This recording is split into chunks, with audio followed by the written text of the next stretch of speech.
year so far from a business point of view. And I'm always careful when I say that, Gary, because I know that, you know, we're going through a pandemic and there's a huge number of deaths. So I'm always careful when I say it's been a great year. So yeah, don't misunderstand me. From a business point of view, we've had a good year.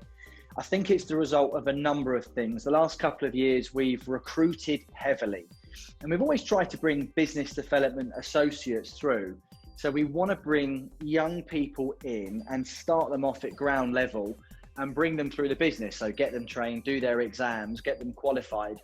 But that period can take a year, can take 2 years to really get someone to the level they need to be. So I think the figures this year are actually as a result of the last 2 years' hard work rather than just this year. But also, to be honest, I think that clients, I think everyone is more, I think you'd agree, they're more focused on their health and their wealth than ever before.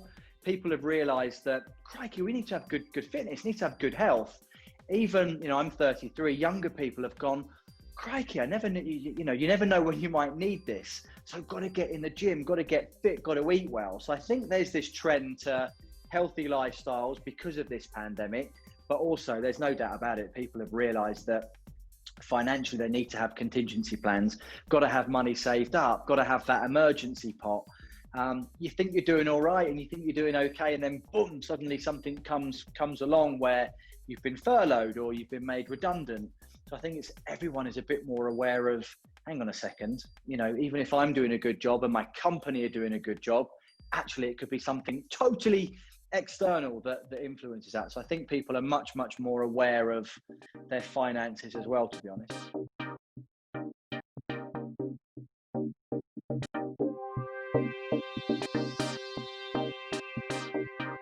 In terms of COVID, yeah, we've had to totally adapt. If you'd have said to me in January that we'd have had every single office in Europe closed, I would have said, what are you talking about? Come on, of course not. It's been mad. We adapted very quickly. So as soon as we went into lockdown and all the European countries more or less went in together, we realized that, Gary, we've been doing something for 18 years. We've been out seeing clients face to face.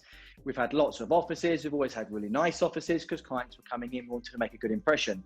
We had to change everything. We had to change the whole lot overnight. And we moved across to this Zoom strategy, if you like. So for Europe, I made sure that we had 2 training sessions a day. So during lockdown, it's 7:30 and 1:30 in the afternoon, 7:30 in the morning, 1:30 in the afternoon. Everybody in Europe logged on to a Zoom call. Most people still, even if they're working from home, suit, tie, or ladies, smart business dress. I think that's the way to do it. I didn't want to have people sat in their t-shirts and their polo shirts. If you're getting up for business and you're speaking to clients, doesn't matter if you're working from home or if you're from an office, you need to be smart. You need to be well presented. And we just trained people. We just trained people like crazy. You know, imagine two hours a day for 14 weeks, I think this went on for, just a stack of training. So we adapted fairly quickly. That helped, of course, because clients were at home as well. So it's become acceptable to do a Zoom meeting. Clients are fine with it. Our advisors just had to adapt, and they did an absolutely fantastic job, really did. Very proud of them all. We've adapted the whole business. It's been a big learning curve to me. So I've always been a big fan of, no, if you join the company, you're working from an office. I don't want people working from home. Obviously, we've had to adapt that, and working from home works. I stand corrected. I do think it's easier working from home though, Gary, when everything's shut. So there was a bank holiday over lockdown. I remember it so well. It was a bank holiday in the UK. It was on a Friday, and the majority of my staff worked. Everybody cracked on as normal. We were in lockdown. Everything was shut. Of course, you can't tell me that on a normal bank holiday, it was really sunny as well. If the pub's open, the restaurants are open, I don't think we would have had quite as many people turn up to work. So it worked well for us. We worked hard. We adapted quickly, but it was also made easier that everything was shut. There were no distractions.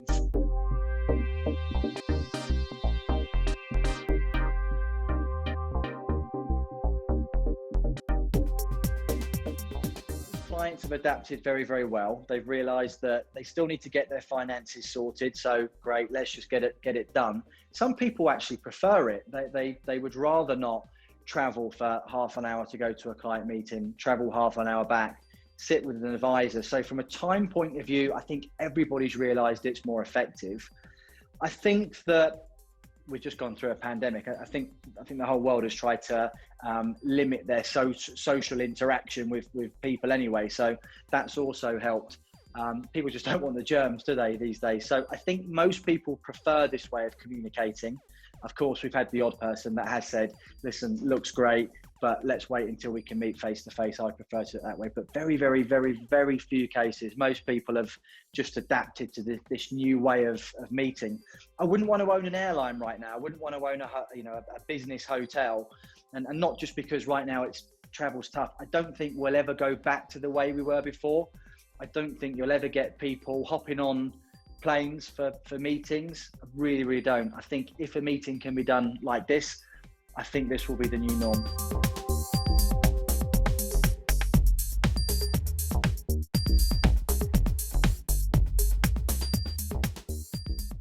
I think that it's fast forwarded what was already happening, Gary, if I'm honest. So Goldman Sachs recently published a document talking about COVID and the effect on businesses and the financial world. And they think that it's sped up 2 years worth of globalization, digitalization into 2 months. So they're saying that this was already happening, it's just sped it up. And I'd actually agree with them. So when I think about us as a business, we closed our Frankfurt office about 1.5 years ago. And the reason we closed our Frankfurt office was it was a very, very expensive place to run. Salaries had to be very, very high there. Taxes were high there. Rental costs were through the roof. So we closed the office, but also because we had a lot of German clients, and Germans as a nationality are very, and I'm being quite generalized here, but Germans as a nationality are very, very good with their time. They're time sensitive. They didn't want to waste time traveling to and from meetings. So we actually didn't need to have an office in Frankfurt. The clients there were happy to do business remote. So then we could have an office in Spain, for example. Our Spanish license covers Germany from a passporting point of view. So we could have advisors in a cheaper jurisdiction, and they would do their business over Zoom or Skype, and they would just fly in and out of Germany. So I think this was already happening, but COVID has definitely sped this up, no doubt about it. We have closed a couple of offices. We've closed Prague, we've closed an office in Vienna. We just didn't need them. We realized that we don't need 1 million offices all over the place. More and more business is being done like this, more and more business is being done remote. So I guess it's sped the business plan up a little bit. It's put things on fast forward. It's meant that we've closed a couple of places that may well have been, closed anyway. And then we're focusing on the hubs. So we've got about 17 offices now in Europe as opposed to 20. No worries. Got about 17 offices in Europe as opposed to 20. And it's a big focus on the hub offices, less offices, but then focus on the hub offices. And we do have people working remote as well. So we have got people working from home all over the place. So that's different as well. So yeah, definitely changed things, but maybe sped up something that was already happening.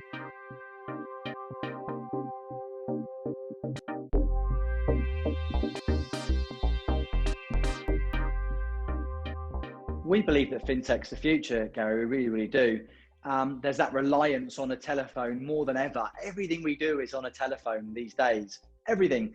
I did a poll on a recent webinar that I was doing, and I said, what would you rather not lose? Your keys, your mobile phone, or your wallet? Rather not lose. And 97% of people that out of those three things, they don't want to lose their phone. 97%. So there's this reliance on a mobile phone that's more and more and more. Banking is being done via apps, it's being done on mobile phones, and investing and savings exactly the same. So we're convinced that trend will carry on. More and more people will use their mobile phone for savings and investment. So we've tried to bring out a range of apps. I think we've got 9 different apps now where clients can download apps on their mobile phone and they can save and they can invest their money with, either zero or limited help from an advisor. People always need financial advice. Financial advice can be very, very complex. If you've got somebody that's living in Vienna, but they want to move to the UK and then they want to go and retire in Thailand, for example, an app clearly isn't good enough for that. And an app isn't advanced enough for that. You need to seek personal financial advice. So as a business, we've tried to do both. We're still focused on the personal financial advice. We still want to have the best advisors in the industry, but we recognize that the apps are here to stay when it comes to finance. So bringing a lot of people into the company, and we're training them to use fintech to understand how the apps work. That's what we think the future is. I'm surprised that the majority of our competitors haven't gone down that route. I just can't imagine that the mobile phone becomes less than it is now.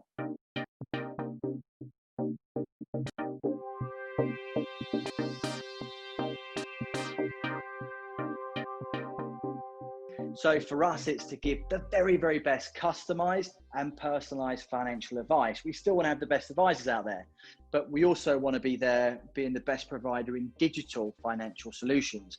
So you've got to have a good company vision. That comes down from Nigel. So Nigel communicates the vision, and that filters its way down the company. I think that helps when you're trying to bring the top talent in.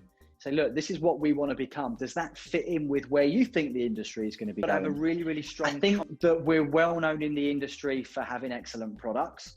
That really helps as well. And I also think we're well known in the industry for progression. You know, you certainly couldn't look at deVere and say we don't develop people, we don't progress people. So I think those would be the three things: strong company vision, excellent products, but also just make sure you're really good at developing people. Make sure you provide fantastic training. Make sure you help them get their exams, they get their qualifications.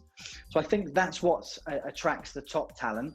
I think that we've had to be a bit more flexible recently. So I mentioned earlier working from home. 6 months ago, I would have said, nah, I want everybody working from offices. Now we've had to be a bit more flexible. That's okay, actually, if you want to work remote, if you've already been trained, you've got the exams, you've got the qualifications, maybe you don't need to come into an office for 7:30, 8 o'clock every morning. So got to be a bit more flexible. And of course, we recognize that sometimes people want to start their own business. So Andy Oliver is somebody that I've worked very, very closely with over the past couple of years. Andy Oliver was a manager of Spain, Portugal, and Germany for us. Been speaking to him over the last 9 months or so, and it was clear that Andy wanted to run his own business. Well, I think deVere's had to adapt to people like that. Andy's been with us for a number of years now, done a good job. We've then set up a network model so that Andy can stay part of the overall deVere family. He can set up his own company. He can run his own business, which gives him the control that he wanted. But then he can still access the deVere products. So perhaps that's the best of both worlds for Andy. Certainly doesn't suit everyone. Most people don't want to run their own business. They like having the safety net. I'm perhaps one of those people. So we've just had to adapt, Gary. We've had to be a little bit more flexible than perhaps what we were beforehand.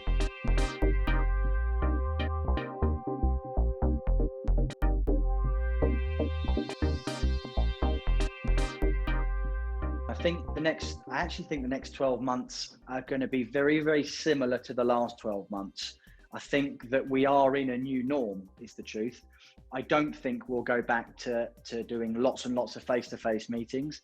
I think there'll be more reliance on technology like this. I don't think that will change. I don't think that we will, again, as I said, need 1 million offices all over Europe. I think it's best to consolidate, focus on the hubs, focus on the bigger offices, rather than having some smaller ones out there. So I think those two things are here to stay. I think in terms of the way we've adapted, it helps when you've got a flatter structure. So we've now got a slightly flatter structure within the company. We've got 5 layers between somebody joining the company and Nigel as the CEO. So I think that really helps. Sometimes companies can get too big, they get too many layers. So we've cut down a couple of the layers, and that's helped us be a little bit more nimble. It's helped us adapt a bit quicker. It's helped us with the strategy. So I think those things are here to stay. Make sure that you've got a flat dynamic structure. Make sure you can shift things easily. You've got to make sure that you've got good technology in the offices, Gary, as well. The offices have changed a little bit. So I'll tell you a slightly amusing story from here. I'm in the London office today, and all of our offices have had nice reception areas. And we had a nice reception area in this London office. And we came out of lockdown, we've come back into the office, and we're really struggling for Zoom space, as the guys call it. We didn't have enough meeting rooms because we just didn't, right? It was a different world that we're in now. Everything is done over Zoom. So the guys have taken out the broom cupboard. We've got quite a nice broom cupboard. They've taken the brooms out, the mops and the buckets and the Hoover, That's been dumped into reception, right? Because there's no clients coming in and out of the office anymore. And they've put a shelf in the broom cupboard and turned it into a Zoom room. Mad, right? There's more of an importance now on having lots of Zoom rooms than there is on having a fancy reception. Crazy, mate. So we've now got the mops and buckets on the reception desk. Got to have good technology in the offices. It's so important.